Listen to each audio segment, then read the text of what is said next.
I'm going to remind you about the quantum measurement problem before we get started. So way back on first day, we talked about the orthodox textbook postulates for quantum theory.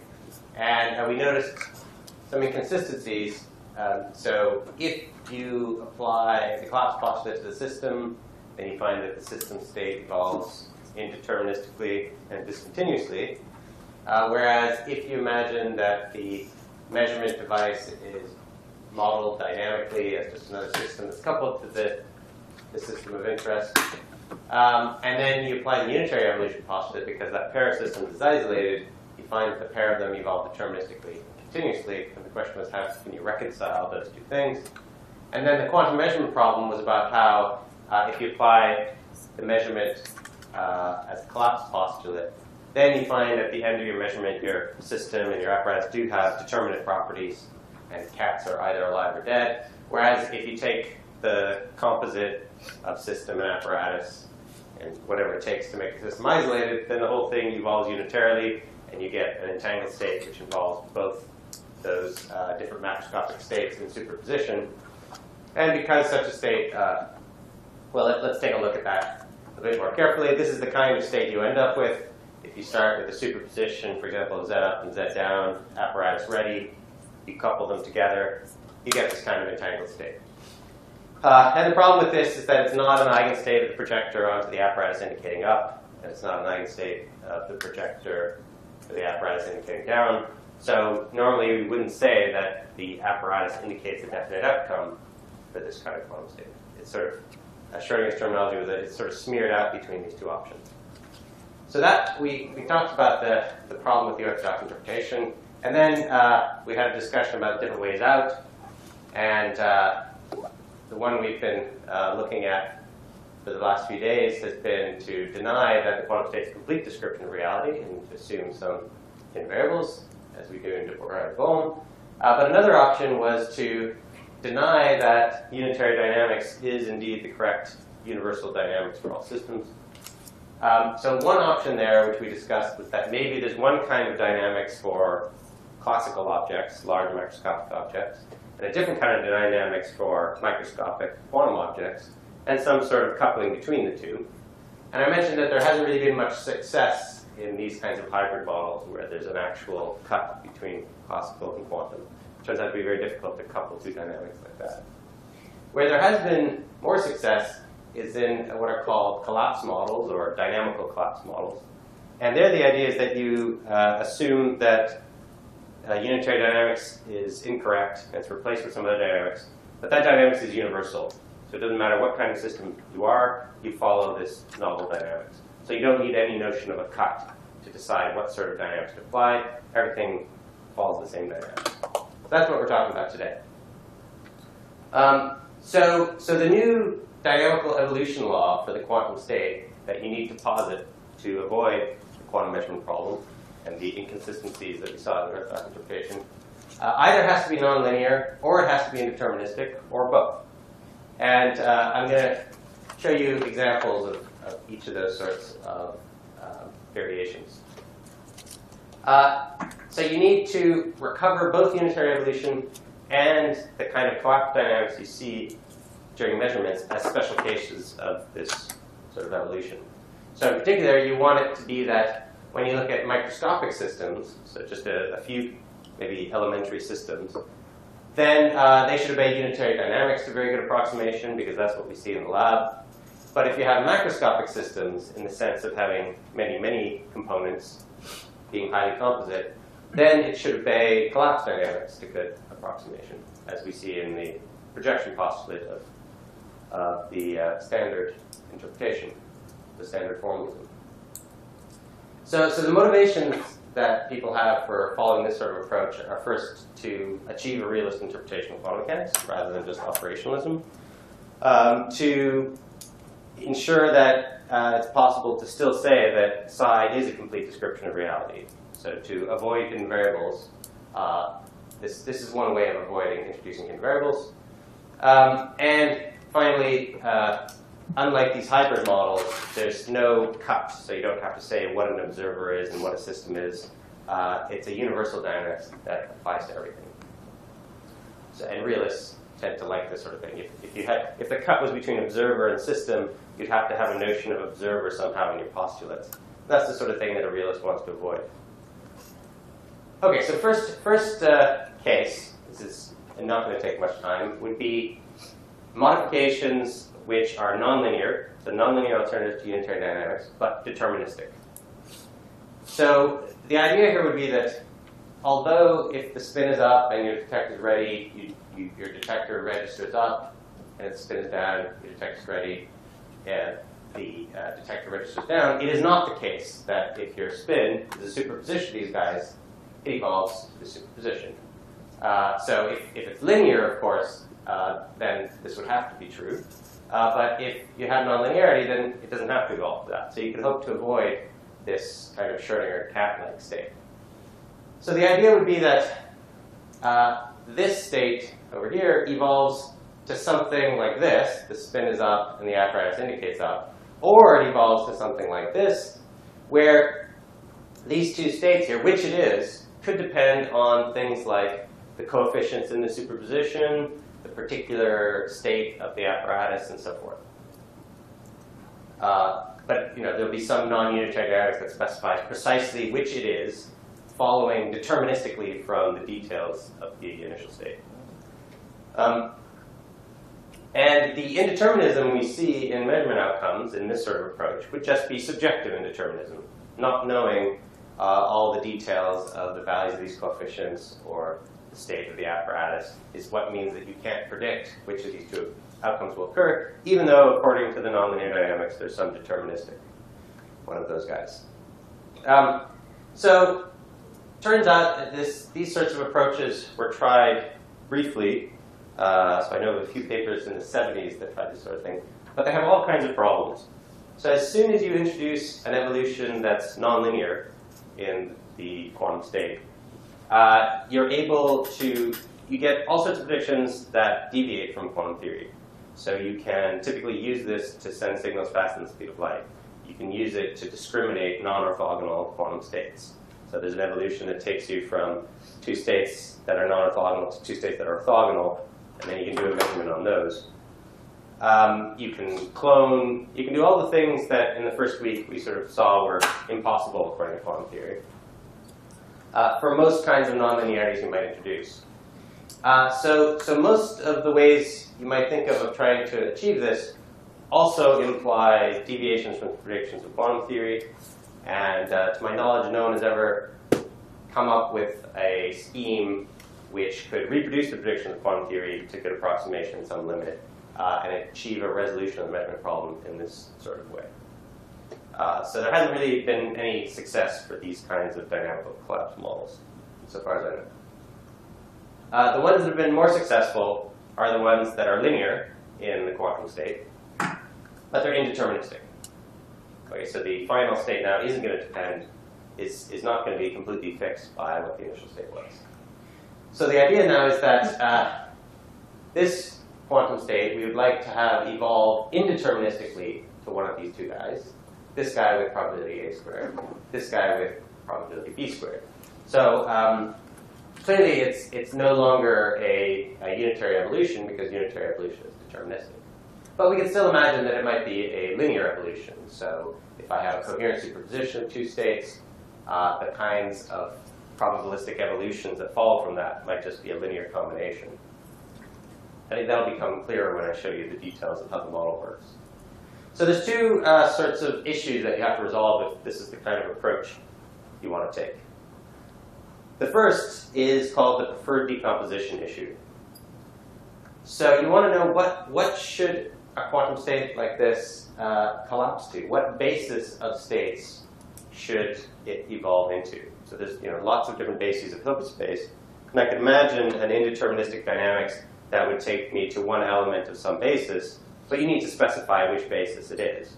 So you have lots of choices of ways of modifying unitary evolution. And remember, the idea of these sorts of approaches is that we're thinking of measurements as just other collections of physical systems. So there's nothing special about a measurement device. So you need a universal prescription for how atoms evolve. And the way measurement devices evolve should follow from whatever your dynamics prescribes for atoms and other fundamental entities. So you need to figure out a prescription for how to figure out what basis that things collapse into, such that ultimately you solve a measurement problem in a satisfying way. That's the first problem. The second problem is sometimes called the trigger issue, and it's sort of a question of when do collapses occur? How do they occur? What's the mechanism? Do they collapse all the time or just occasionally? That sort of issue. Good. So I'm going to tell you in detail about one of these models. I'll tell you a little bit about another model later. But this is the first model that had any real success. It's the easiest to explain. Captures all the essential features of analytical collapse models. It was proposed by Girardi, Rimini, and Weber in 1985. And the idea is that at most times, the evolution of the wave function is just given by the Schrodinger equation. Excuse me. So I'm going to again here assume that we just have n particles, like I was doing for Bowman mechanics. I'm going to describe the theory for the situation where we just have n non-relativistic particles. So most of the time it evolves according to Schrodinger equation, but every once in a while, so every time tau on average, one of these particles undergoes a different dynamics. Okay, so given that there are n particles, it means one of these n particles undergoes a different dynamics every tau over n period. And the new dynamics now says that the wave function psi should evolve in this way. So I multiply it by a Gaussian. So this is just a Gaussian in R centered at qk with width sigma.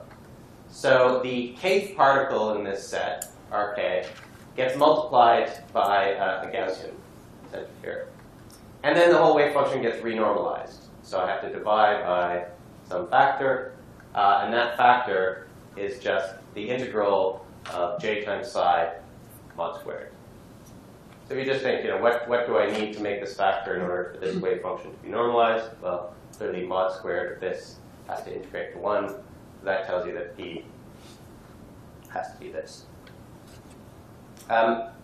Good. So if you now ask, right, what's the probability of it collapsing to a particular position, particular qk? The model, the proposal says that this qk should be chosen just by sampling at random from this distribution pqk. And k, which particle collapses, is just chosen uniformly at random. So if you think about the shape of this distribution, it's basically a convolution with psi squared, right? So you're multiplying psi squared by a Gaussian of some width sigma, and so if that is narrow compared to the support of this guy, this distribution this probability is high wherever psi has high amplitude, and it's low where psi has low amplitude. So it's more likely to to have a collapse occur in regions where the amplitude, when I integrate over all variables except Rk, I get a large probability for the wave function.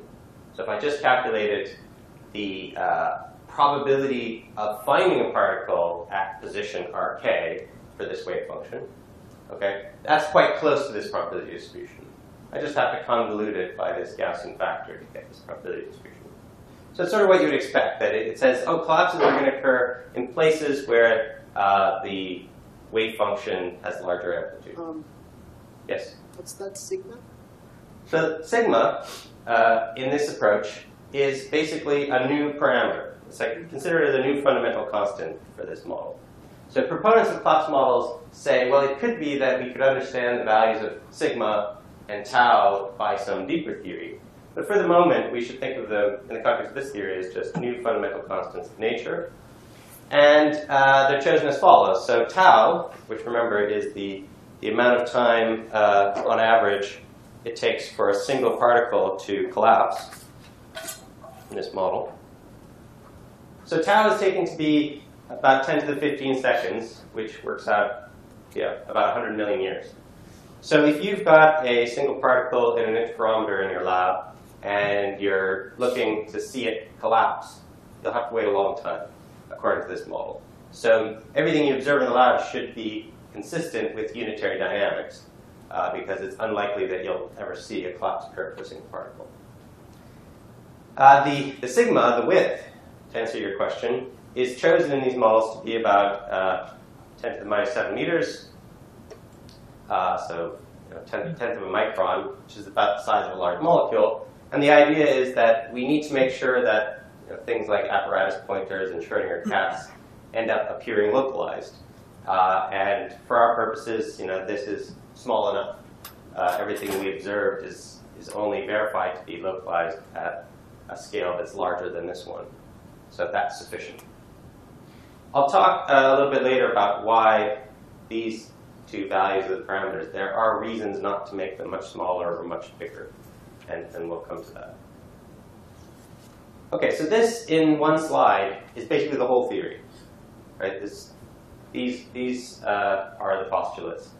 And I'm going to talk about what the consequences of this are and why it helps you to solve the measurement problem. But let me just pause and ask whether there's any questions about what is being said here, what the theory is. Yes? It's a question more about fundamental constants. OK.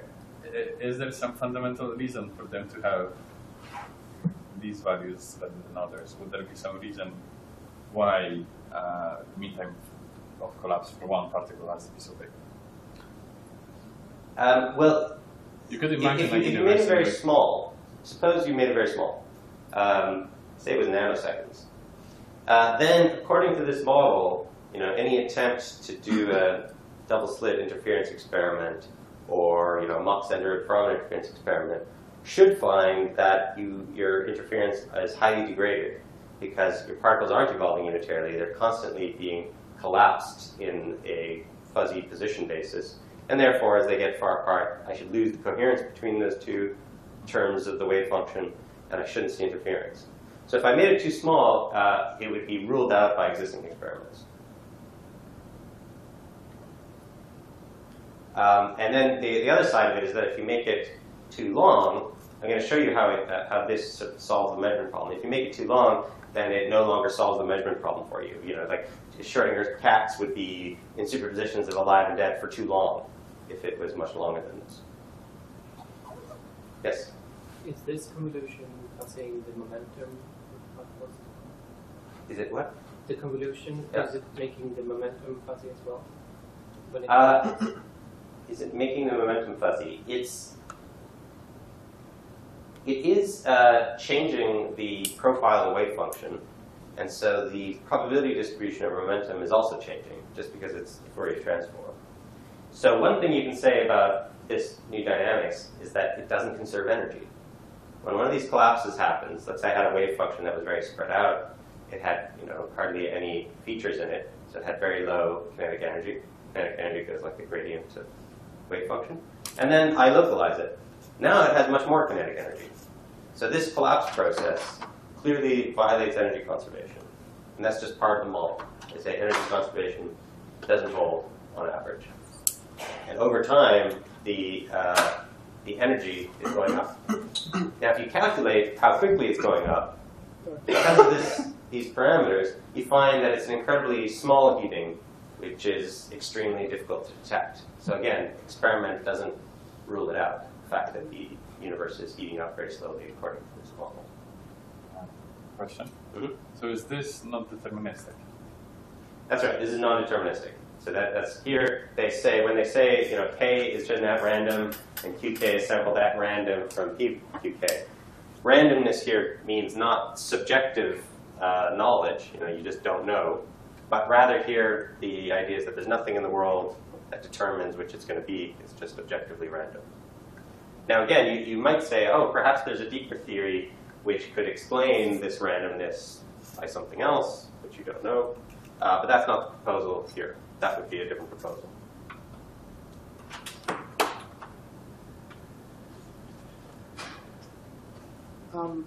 What about the spin space and that? Do they collapse? Yeah, so here I haven't incorporated any spin degrees of freedom. But you could do that and just keep your collapses being, relating to the spatial degrees of freedom. And then you would find, for example, that if you're in your Stern-Gerlach experiment, for instance, where you're trying to measure the spin, you tend to use position. If the beam goes up, it would spin up. If the beam goes down, it would spin down. The apparatus responds by going to 2 different spatial configurations depending on what it is. So it's just as in Bohmian mechanics, it tended to be sufficient for things to have well-defined positions in order to recover what we see. Similarly here, as long as things get collapsed along the position basis, that tends to be sufficient. And the spin degrees of freedom will influence how the wave function evolves, of course, and so that will influence what sorts of positions we end up seeing when macroscopic systems get collapsed. So it's very similar to the Bohmian theory, Bell's version of spin. It doesn't itself undergo collapses, but the effects of spin are seen in the spatial degrees of freedom. Something else? Yep. I think it decreases entropy as well. Decreases entropy. Why do you say that? Because we have, for example, we have a wave function which is spread out, but then it collapses. Similar.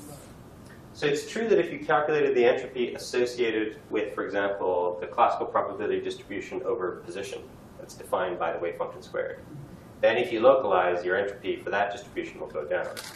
But typically in quantum theory, we're more interested in the von Neumann entropy, which is a trace of the density operator, rho log rho, where rho is the density operator. And because here everything is just a pure state, so this is a pure state evolving to a pure state, the von Neumann entropy is 0, and afterwards it's still 0. So in that sense, it conserves entropy.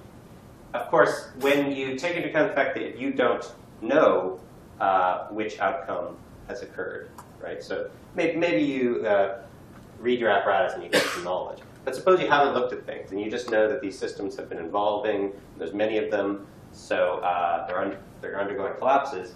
Then, in general, your amount of knowledge about the system will decrease. So you'll have to average now over the possibilities for the final pure state, average over qk and k, and that means that your description is becoming more and more mixed.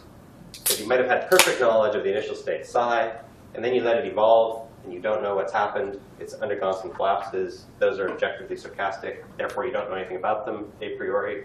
Therefore, the state gets more and more mixed. So in that sense, even the von Neumann entropy is going to increase if you're not gathering data.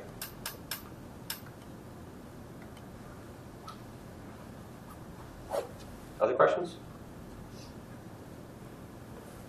Okay, let me point out that there's another way of formulating this theory which will make it look a bit more familiar, given what we did in the first week.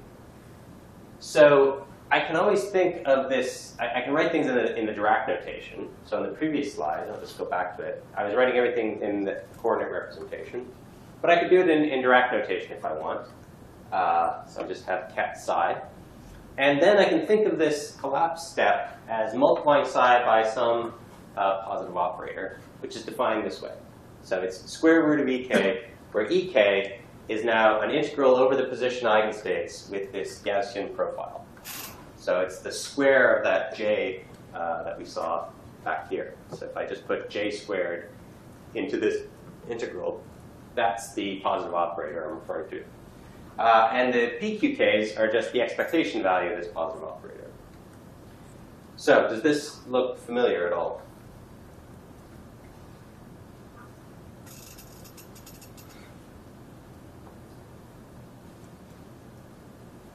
What is it?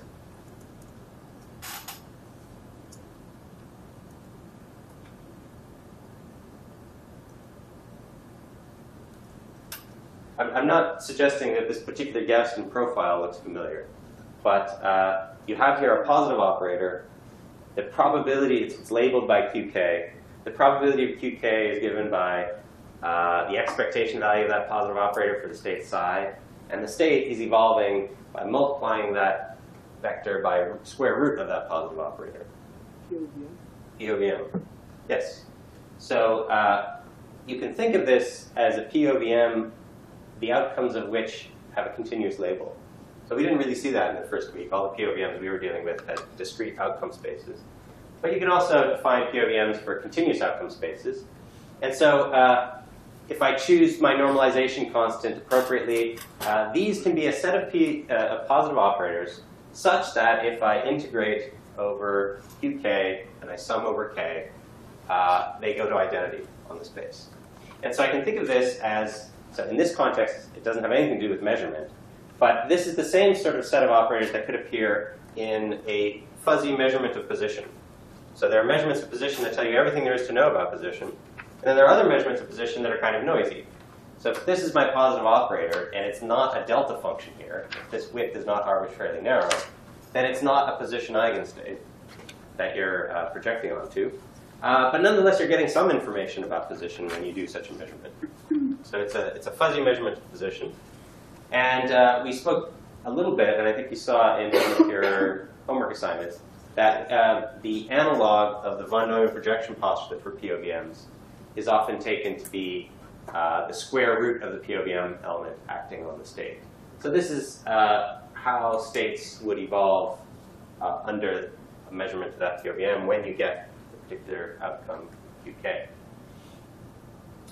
So you can think, if you want, of the collapse dynamics as being similar to what would happen if you were to occasionally do a noisy position measurement on a given particle. So you choose a particle at random, you do a noisy position measurement on it, it updates.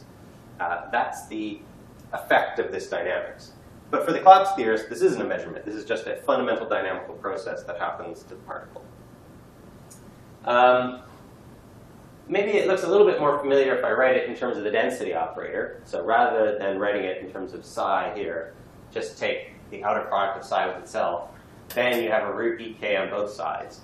So rho evolves to root ek rho root ek divided by trace of ek rho. So then it maybe looks a bit more like these von Neumann, the generalization of the von Neumann projection postulate for POVMs. And if you don't know what k and qk are, then the effective evolution is just, weight this kind of collapse with the probability with which it occurs, and then you just integrate over all the possibilities for k and for qk, and you get this kind of map. So this is the map which just describes, what happens to the system if you don't register, if you don't look at it, you don't find out where it is. And it becomes more and more mixed over time. So if it starts out pure, this kind of evolution will cause it to become more mixed. Just as if I were to do fuzzy position measurements on a system over time, it would become more mixed. OK, I'll come back to this when I'm talking about some of the criticisms of this approach. And I haven't said this, but remember that the general form for a trace preserving completely positive linear map, that was the most general kind of dynamics we have in operational quantum theory, was this Krauss decomposition form, which is just a sum of linear operators, rho, and the dagger of that linear operator, where this holds. And so this kind of evolution has that form. So it's not as if it's a kind of dynamics that we haven't seen already in the course. It is something that we've seen already. It's just that rather than being postulated as something that's due to coupling to another system or doing a measurement on the system, here it's postulated as an alternative to unitary dynamics when a system is isolated, right? So it's just a modification to what the fundamental dynamics of quantum theory is. But it's of the same form that we've seen already, which is good because you'll remember that I set out some axioms that you would want any kind of general dynamics to satisfy. It should take positive operators to positive operators, for example. It should preserve the trace, so that if you have a trace 1 operator, it's a trace 1 operator afterwards. And it should be completely positive, because if I have two systems that are entangled and I acted on this guy, what comes out the other end should also be a positive operator. So it's a good thing that this dynamics has these properties, because otherwise it might lead to negative probabilities and inconsistency. OK, so let me start to tell you why this approach solves the measurement problem, because that was the motivation for introducing it. So say you just have a single particle, and it happens to be in this quantum state here. So there's some Gaussian-like wave packets, phi A and phi B, located here and here respectively. And it's in a coherent superposition of them with some weights. All right, so the collapse theory says that if you wait long enough, eventually this thing will collapse. And it will collapse to a position, Q, which is chosen by convoluting a narrow Gaussian with this distribution. So it's more likely to be here than it is here. It's also a bit less likely to be here, but much more likely than being way out here. So let's suppose that Q happens to be somewhere here. And then the state, the wave function after the collapse, is just multiply this guy by the Gaussian, and you get something which is close to a Gaussian, but now located over here. Sorry, no, what I'm drawing here is multiplying by the Gaussian, that's this guy, and then what you get is this. So this should be a slightly distorted version of this Gaussian, because this isn't quite flat here. So that's the dynamics. I just have a new state, which is more localized than I had before. The interesting thing is when you consider two particles now. So say you have one of these entangled states. So phi A and phi B are as before, but now I have a second particle, which I'm drawing along this axis here, and it's entangled with the first one, and basically there's two wave functions, chi A and chi B for this particle, which I'm going to take to be localized down. Chi A is localized down near the origin, chi B is localized up here. Again, let's take them just to be Gaussian packets. And so this entangled state, when I draw it, is going to have a peak down here, that's the phi A chi A peak, and a peak over here, the phi B chi B peak. And now ask what happens if the second particle collapses. So suppose Q2 is the position it collapses to. That's drawn at random from this doubly peak distribution along x2, so it's likely to be somewhere maybe in the first peak. So suppose it collapses there. Well, the final state now is going to be narrow along x2. It's going to be basically the product of these guys here. So it's going to have very low amplitude out here. But the thing is that the profile over x1 is going to change as well, because once I damp things by multiplying something that's very small in x2, it damps this whole peak. Right? So now if I look at the profile along x1, it basically just has this peak down here near the origin and essentially nothing out here. So the point is that it was sufficient to collapse one of the two particles to change the profile of the reduced density operator for both particles. Right? And it's because of the correlations in this wave function. It's a lot like all those steering examples you were doing where you collapse the system over here by doing a measurement, and you find that the distant system collapses to a pure state depending on what outcome you got. And so similarly here, you do a measurement of position on one of these two systems, and the other system becomes localized as a result of that. So the point is that although you have just one hit, one collapse, the wave function is localized in both coordinates. And that's going to be the critical thing. So we're now back to something that looks a lot like a product state. It's not perfectly a product state, because there might be some very small amplitude of the second peak still being here, but it's close to 1. Question? No. So first, let me make before I move on to the measurement problem, let me just note that this is a failure of local causality, what I've just described to you. Because remember, psi in this approach is a complete description of reality. There's nothing else. And if the collapse on one system leads to a localization of a distant system, well, that's a change in the reality of the distant system that depends on where the collapse occurred over here. So it's a failure of local causality. And of course, we know from Bell's theorem that any realist interpretation is going to fail to be locally causal somehow. So it's not so surprising that we see it explicitly in this model, just as we saw it in Bohm mechanics. All right, onto the measurement problem. So remember, this is the setup. We have a Stern-Gerlach apparatus. I imagine that the outcome is triggers a pointer either indicating up or indicating down, for instance. So let's take this to be a macroscopic pointer. And now the whole wave function for the system plus the apparatus plus the pointer, that all evolves unitarily according to orthodox quantum mechanics. And it goes into this entangled state where phi A and phi B are, say, the two spatial degrees of freedom of this spin. And R2 to Rm will be particles in the apparatus and the pointer. There's lots of them. And they're going to go into one of two wave functions depending on whether the particle emerged at the top or at the bottom of the apparatus. And this, of course, is the kind of Schrödinger cat state that usually causes problems. Now, just as we saw in the de Broglie-Bohm interpretation, typically these wave functions aren't going to have much spatial support. Even for just one of the particles, if I look at their overlaps, they tend to be disjoint in the position space of the kth particle. And that's going to be important for this collapse theory as well. So if one particle is hit, let's say just the kth particle of the apparatus is localized, well, if this is true, so imagine that there are two, say, Gaussian wave packets separated in space. It's, say, a particle in the pointer, and it's either a wave packet centered here or a wave packet centered here. If it gets localized to within 1/10 of a micron, then it completely damps one of these terms. And everything, the whole wave function changes by virtue of that one particle being collapsed.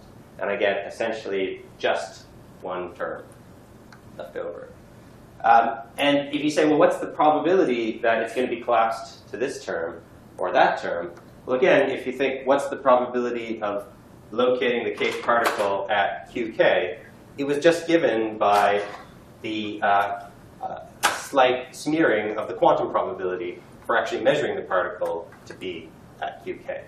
So if you ask, what would be the probabilities of finding a particle in the pointer to be over here or finding it over here, quantum mechanics would just predict those probabilities are a squared and b squared. So in the collapse theory, those probabilities are also going to come out to be roughly a squared and b squared because of the way the qk's are chosen.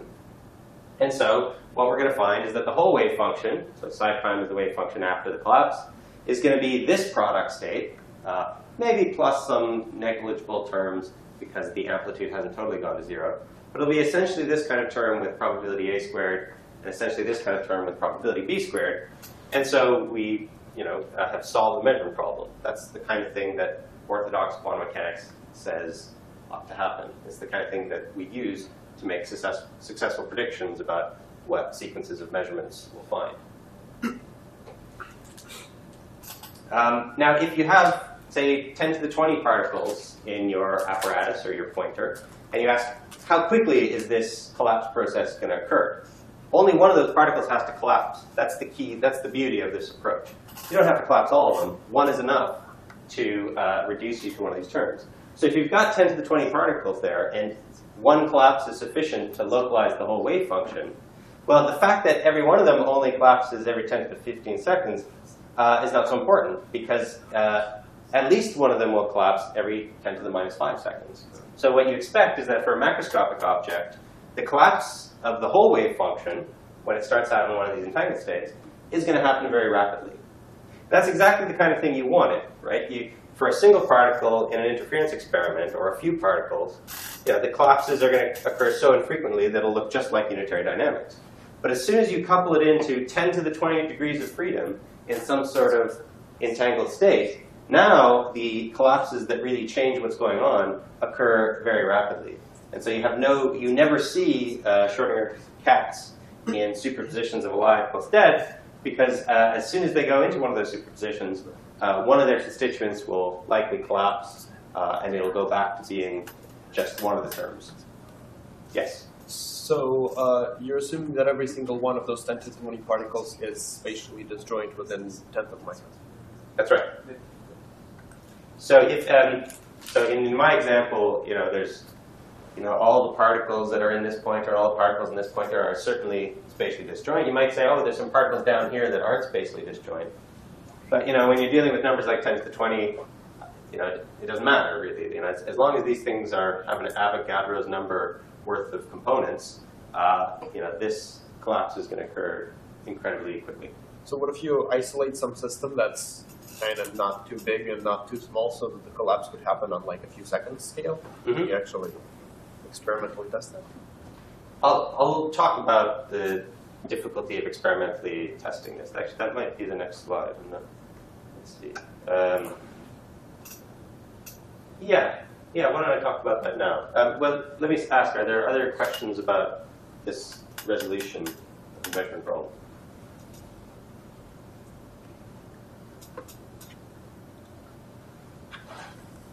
Or comments on whether it's a plausible answer to the problem?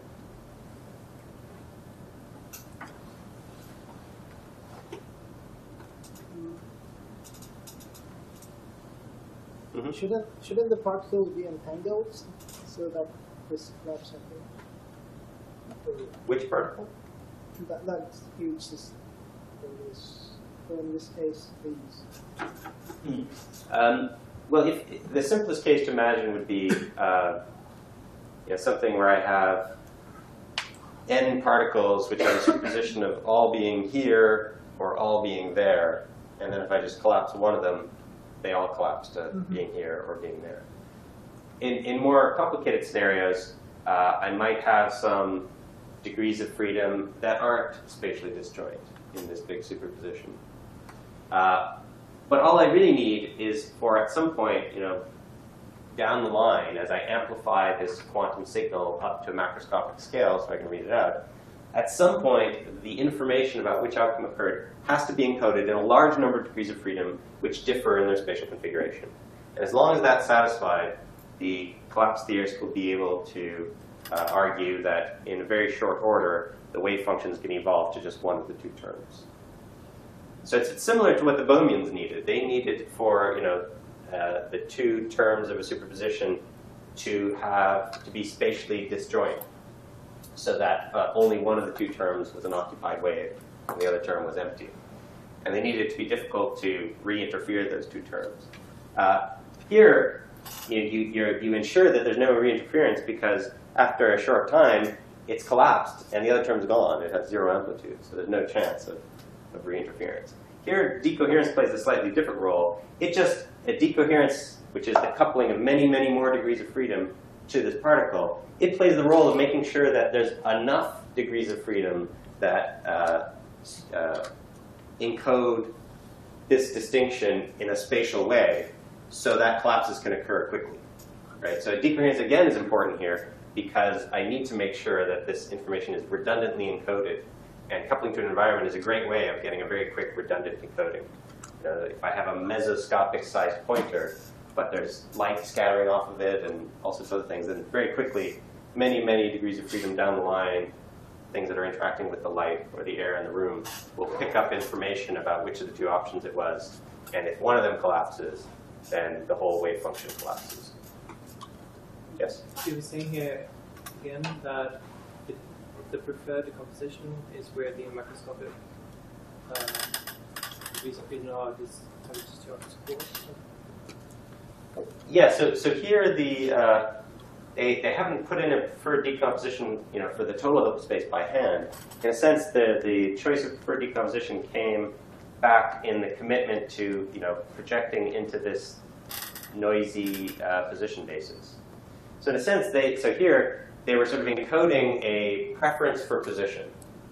And they're relying on the fact that macroscopic outcomes do tend to differ in the spatial locations of things. So they basically solved the preferred basis problem by just saying by fiat its fuzzy position and then proving that in scenarios that we care about, like measurements, that's sufficient. That's going to get us the results we want, where one of the two terms comes out as the final state. There are, I believe there are some other collapse models that do things a little bit differently. So I think there are collapse models that look at field operators, and they take that to be the preferred basis. You might collapse to having different mass densities. It's like a mass density operator, and that's your collapse basis. But it's roughly the same. All these proposals tend to rely on position. Okay, so what about these parameters? So we mentioned before that if tau was too small, then microscopic objects would not be seen to obey unitary dynamics, and so this proposal would be ruled out by experiment. But now we see why tau can't be too big either. because we relied on the fact that you have 10 to the 20 maybe systems, any one of which collapses will cause an effective collapse. So if that time scale were 10 to the 30 or 10 to the 100, well then the time we'd have to wait even for macroscopic objects to collapse would be very, very long.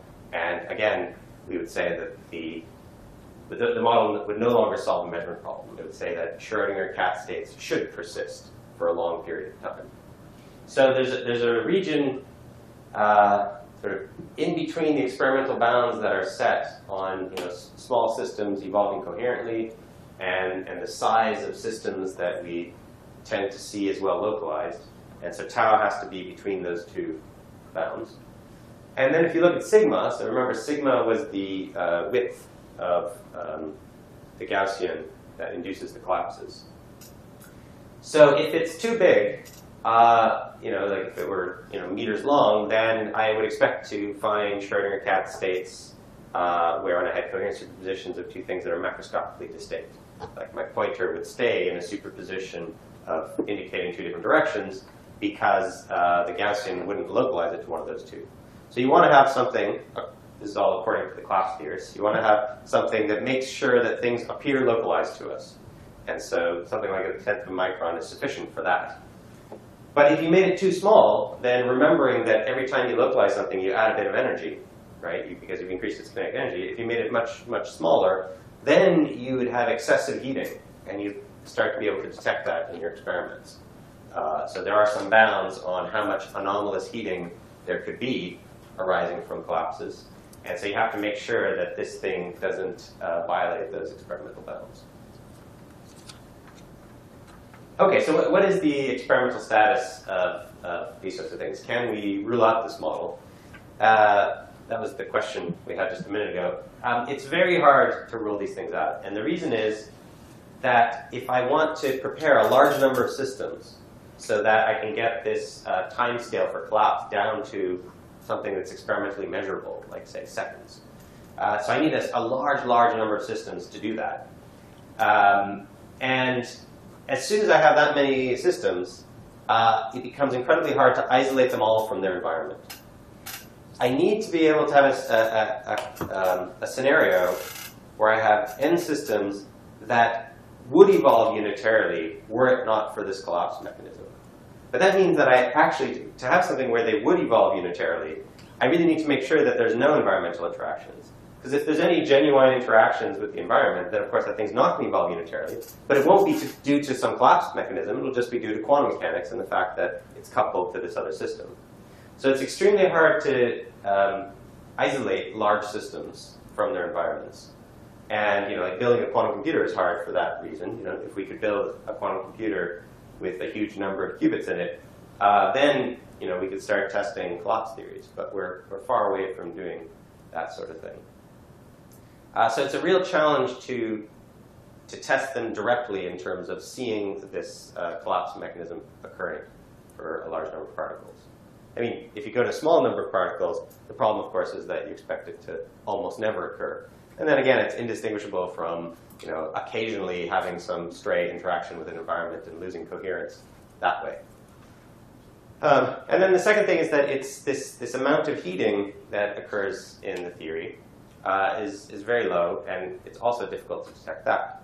So if you think about an atom, this localization process will add energy to, say, the electron, and it will increase the rate at which this thing will just spontaneously ionize, because you've added some energy to the electron, so there's a probability that the atom will be ionized. So you might expect to see that if, occasionally atoms will ionize, but at a rate that is anomalous. It's not accounted for by your best account of what the environmental interactions are and what's going on. And then you might say, aha, that ionization shows that there's some anomalous heating, and it provides evidence for collapse models. So I know of some people who are working on collapse theories who've looked, for example, at the data from the Sudbury Neutrino Observatory, where they're also looking for ionizations due to neutrinos, and wondering whether you could take that data and put a bound on how much anomalous heating there might be, and therefore a bound on some of these parameters in the collapse model. Questions about that? Yes. But like there are experiments that have Bose-Einstein condensates and Yeah. like ion traps, and those Yeah. have some large numbers of molecules in it. They do. Unfortunately, although those are experiments where you have, quote, a macroscopic number of systems behaving quantum mechanically, it's not the kind of Schrodinger cat state we need. So in second quantized notation, those sorts of experiments tend to be something like, the creation operator for the single particle wave function phi r to the power n acting on the vacuum. So you have n particles all in the same single particle wave function, which if I wrote it out just in terms of the wave function, the symmetrized wave function for those guys, it's just phi r1, phi r2, dot, dot, dot, phi rn, and that's a product state. So it doesn't have the entanglement you need to see this collapse mechanism. Of course, as I say, even if you could prepare something like this product state plus a second product state with chi's here, right? So you'd have, say, 1 over root 2 this state plus 1 over root 2 another product state. Suppose that you could do that experiment. So then people have proposals for how you might try to move towards such a Schrodinger cat state for large number of particles. Even if you could do that, it would be extremely hard to isolate it from its environment, so it would decohere incredibly quickly, and so it would be very hard to test whether you have some of this anomalous decoherence happening. I think Tony Leggett has also made similar proposals related to the wave functions of Cooper pairs in a superconductor. So there may be ways of generating superpositions of all the Cooper pairs flowing one way in one direction in a SQUID, one of these superconducting quantum interference devices, and all the Cooper pairs flowing in the opposite direction. So that's another candidate for the kind of quantum state that you use to try to set bounds in these sorts of models. Okay, so I wanted to say something about another model, and then I'll wrap up with some criticisms. So one thing that you might be unhappy about with the Girardi-Rimini-Weber model is this discreteness. The collapses occur once in a while. And you might prefer something that was more continuous. So Philip Pearl, who's one of the guys who's spent his whole career working on collapse theories, has suggested, together with some collaborators in a variety of papers, an alternative to Girardi-Rimini-Weber wherein collapses are occurring all the time. So I'm not going to go into the details of this model. I can just give you the idea for it. So suppose you have a wave function in a two-dimensional Hilbert space which has just two terms. Rather than saying every once in a while it just collapses completely to one term, this model says that the two terms of the wave function play a kind of game. They evolve according to a particular stochastic Schrodinger equation. But rather than giving you the equation, I'll just sort of tell you what it's like. So there's a game called Gambler's Rune, which works roughly as follows. You have two players, and imagine the sum of their money is $100, but one of them has $80 to start with, the other has $20 to start with. And they flip a coin, and if it's heads, player A gets $1 from player B, and if it's tails, it's vice versa. So they just trade dollars back and forth depending on the outcomes of these coin flips. But one of them has a larger reserve of money. And so as you sort of fluctuate back and forth, the game ends, of course, when one of them runs out of money. And so the question is, who's more likely to win the game? Well, the person with $80 is more likely to win because the fluctuations that will take them down to zero are less frequent than the fluctuations that takes the guy who starts with $20 down to zero. So if you ask what percentage of the time does the guy with $80 win, the answer is 0.8. And the percentage of the time that the guy with $20 wins is 0.2. And so this model basically says two terms of the wave function are like two players that have money a squared and b squared, respectively. The squares are the coefficients in those terms. And the collapses sort of move amplitude back and forth between those two terms rapidly until one of the terms goes to zero. And then the other term dominates. And because of the result of the Gambler's Rune experiment, the probability that you'll end up in the first term is just a squared, and the probability you'll end up in the second term is b squared. But the process now is more continuous. You have sort of fluctuations of the levels, so one of them essentially goes to 0. So if you're interested, take a look at papers by Philip Pearl on that. So what are the criticisms? Well, one of the motivations of a realist interpretation was to have some sort of ontology. And people tend to prefer ontologies that happen in space-time, because then we can sort of make sense of it. It's familiar. But you'll note that the wave function, which is assumed to be the complete description of reality in these approaches, doesn't live in space-time. It lives in configuration space. And so it's not the kind of thing that ideally we would want to describe an ontology. If you always collapse it to product states of the particles, each of which is pretty well localized, then you could say, well, there's a sense in which it has a spatial temporal description. It's just wherever each particle is localized. I can sort of draw a dot there in space-time and say that's roughly what's going on.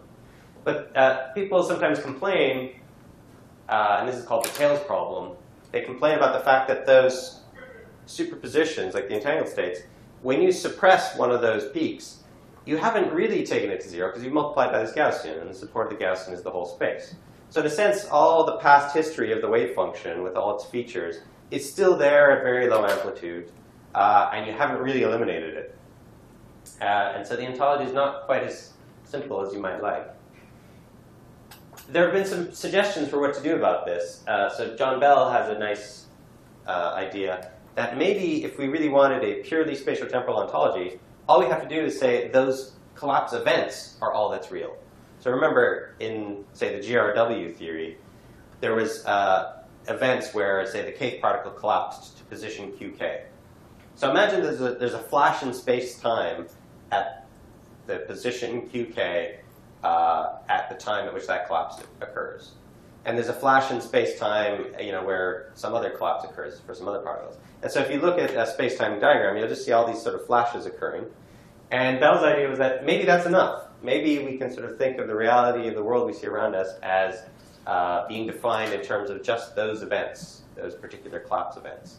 And then the fact that the flashes occur probabilistically in accordance with the wave function, and the wave function obeys a kind of projection postulate by the lights of what we've just seen, shows that, roughly speaking, we'll see pointers where they ought to be if everything just depends on the positions of the flashes. So there's a whole debate in the literature about what is the right ontology for these sorts of models. Should we think of it as just sort of a mass density that's defined by the wave function, or should we think of it in terms of flashes? Another criticism is this failure of energy conservation. So some people like to say, we should try to preserve the fundamental symmetries of our theories. Energy conservation has been something that has been part of every successful empirical theory we've had. So much the worse for this theory if it abandons energy conservation. There's similar issues with Lorentz invariance in this theory as there was in Bohm mechanics. So there has been a lot of work on trying to come up with collapse models for relativistic theories. It's somewhat different from the Bohmian scenario because you have indeterminism in these models. So you need to have a notion of Lorentz invariance for an indeterministic theory. And so there has been some progress in trying to maintain Lorentz invariance, and there's some who argue that it's easier to do here than it is in Bohmian mechanics. But I think it's fair to say that the best proposals are not,